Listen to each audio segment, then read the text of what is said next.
ನಮಸ್ಕಾರ ಸ್ನೇಹಿತರೆ, videos for ಪಬ್ಲಿಕ್ಗೆ ಎಲ್ರಿಗೂ ಸ್ವಾಗತ. ಸ್ನೇಹಿತರೆ, ಗ್ರಾಮ ಪಂಚಾಯಿತಿ ಕಡೆಯಿಂದ ವಿದ್ಯಾರ್ಥಿಗಳಿಗೆ 10,000 ರೂಪಾಯಿ ವಿದ್ಯಾರ್ಥಿ ವೇತನನ ಕೊಡ್ತಿದ್ದಾರೆ. ಹಾಗಂತಂದರೆ ಈ ವಿದ್ಯಾರ್ಥಿ ವೇತನನ ಪಡಿಬೇಕು ಅಂತಂದರೆ ನಾವು ಏನೇನೆಲ್ಲ ಪ್ರೋಸೆಸ್ ಮಾಡಬೇಕಾಗುತ್ತೆ ಅಂತಂದರೆ ಏನೇನು ಡಾಕ್ಯುಮೆಂಟ್ಸ್ ಬೇಕಾಗುತ್ತೆ, ಎಲ್ಲಿ ಅಪ್ಲಿಕೇಶನ್ ಹಾಕಬೇಕಾಗುತ್ತೆ, ಸೊ ಏನು ಪ್ರೋಸೆಸ್ ಏನು ಅನ್ನೋದನ್ನು ಕಂಪ್ಲೀಟ್ ಆಗಿರುವಂಥ ಮಾಹಿತಿಯನ್ನು ನಾನು ಈ ವಿಡಿಯೋದಲ್ಲಿ ನಿಮಗೆ ಹೇಳ್ತಾ ಇದ್ದೀನಿ.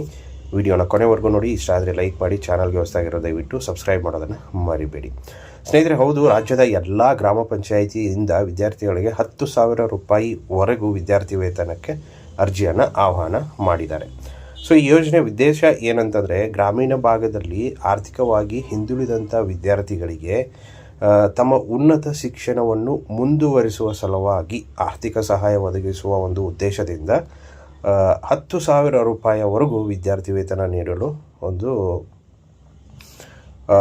ಏನಂತಂದರೆ ಸಹಾಯನ ಮಾಡ್ತಿದ್ದಾರೆ. ಹಾಗಂತಂದರೆ ಇದಕ್ಕೆ ಅರ್ಹತೆಗಳು ಏನೇನಿರಬೇಕಂತಂದರೆ ಕರ್ನಾಟಕದ ಗ್ರಾಮೀಣ ಪ್ರದೇಶದ ನಿವಾಸಿ ಆಗಿರಬೇಕು, ಅದೇ ರೀತಿಯಾಗಿ ಭಾರತೀಯ ನಾಗರಿಕರಾಗಿರಬೇಕು, 10ನೇ ತರಗತಿ 12ನೇ ತರಗತಿ ಅಥವಾ ಡಿಪ್ಲೊಮಾ ಡಿಗ್ರಿ ಕೋರ್ಸ್ನಲ್ಲಿ ವ್ಯಾಸಂಗ ಮಾಡುತ್ತಿರಬೇಕು, ಕುಟುಂಬದ ವಾರ್ಷಿಕ ಆದಾಯ 2.5 ಲಕ್ಷಕ್ಕಿಂತ ಕಡಿಮೆ ಇರಬೇಕು, ಕನಿಷ್ಠ 60% ಅಂಕಗಳೊಂದಿಗೆ ಹಿಂದಿನ ಶೈಕ್ಷಣಿಕ ವರ್ಷದಲ್ಲಿ ಉತ್ತೀರ್ಣರಾಗಿರಬೇಕು. ಸೊ ಇದು ಅರ್ಥ ಆಗಿದೆ ಅಂದ್ಕೊಂಡಿದ್ದೀನಿ. ನಿಮ್ಮ ಒಂದು ಹಿಂದಿನ ಒಂದು ಏನು ಕ್ಲಾಸ್ ಇತ್ತು ನೋಡಿ, ಅದು 60%ಗಿಂತ ಮಿನಿಮಮ್ 60% ನಿಮಗೆ ಸಿಕ್ಕಿರಬೇಕು.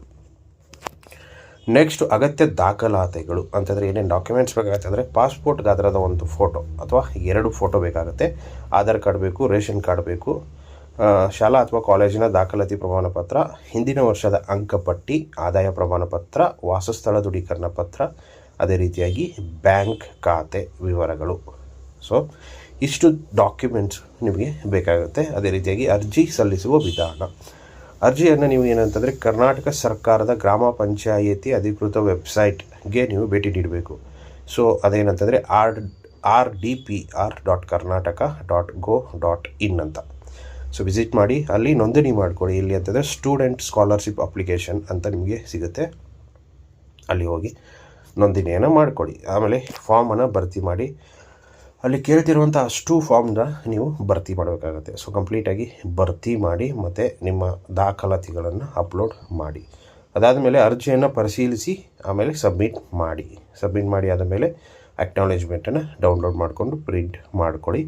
ಅದಾದ ಮೇಲೆ ಪರಿಶೀಲನೆ ಆಗುತ್ತೆ. ಸಲ್ಲಿಸಿದ ದಾಖಲೆಗಳು ಗ್ರಾಮ ಪಂಚಾಯತಿ ಅಧಿಕಾರಿಗಳು ಪರಿಶೀಲನೆ ಮಾಡ್ತಾರೆ. ಆಮೇಲೆ ವಿದ್ಯಾರ್ಥಿ ವೇತನವನ್ನು ಏನಂತಂದರೆ ಅದು ಅನುಮೋದಿಸಬೇಕಾ ರಿಜೆಕ್ಟ್ ಮಾಡಬೇಕಾ ಅದನ್ನು ಅವರು ನೋಡ್ಕೋತಾರೆ. ಸೊ ಈ ರೀತಿ ಏನಂತಂದರೆ ನೀವು ಅರ್ಜಿಯನ್ನು ಸಲ್ಲಿಸ್ಬೋದು. ಸೊ ಎಲ್ಲ ಒಂದು ಗ್ರಾಮದಲ್ಲಿರುವಂಥ ವಿದ್ಯಾರ್ಥಿಗಳಿಗೆ ಒಂದು ಬೆಸ್ಟ್ ಆಪ್ಷನ್ ಅಂತಲೇ ಹೇಳ್ಬೋದು. ಸೊ ಬೇಗ ಹೋಗಿ ಅರ್ಜಿಯನ್ನು ಸಲ್ಲಿಸಿ ಅಂತ ಹೇಳ್ತಾ ವಿಡಿಯೋನ ಮುಗಿಸ್ತಾ ಇದ್ದೀನಿ. Thank you so much.